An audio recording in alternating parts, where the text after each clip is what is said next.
Hi everyone, ছুটির দিনটা কি তাড়াতাড়ি কেটে গেল।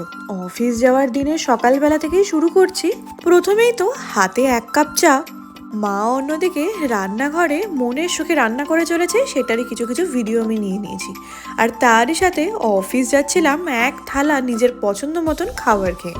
আর মা যেহেতু আছে, লাঞ্চও মনের মতনই হবে।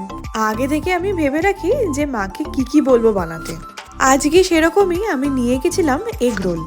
যখন একা বানাতে হয়, যা হোক তা হোক করে বানিয়ে ফেলি। অফিসে রান্না একদম ভালো লাগে না বলে নিজে টিফিন বানাতাম।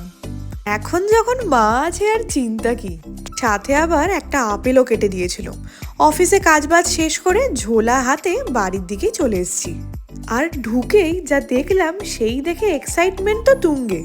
মা বানাচ্ছে পাটিসাপটা, আমার সব থেকে প্রিয় পিঠে। যখন এরকম পাটিসাপটা হয় রাতে তো আমার এই দিয়েই হয়ে যায়।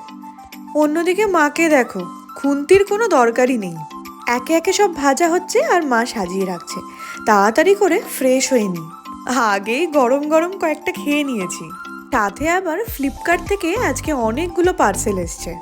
আমি যদিও একবারেই সমস্ত কিছু দিয়েছিলাম, একে একে আসছিল, আজকে সবগুলো আনবক্স করব। অয়ন খুব বিরক্ত হয়ে যায় যখন আমি এরকম ফ্লিপকার্ট থেকে জিনিস কিনি। আসলে ওর মনে হয় কম দামে জিনিস কিনলে হয়তো সেগুলোর কোয়ালিটি সবসময় ভালো হয় না। কথাটা কিছুটা ক্ষেত্রে ঠিক হলেও অনেক প্রোডাক্ট এরকম আমি কিনেছিলাম ফ্লিপকার্ট থেকে, যেটার ফিটিংস আর কালার সবই খুবই সুন্দর ছিল। তো যাই হোক, আনবক্সিং করা ডান, কিছু কিছু জিনিস পাল্টাতেও হবে।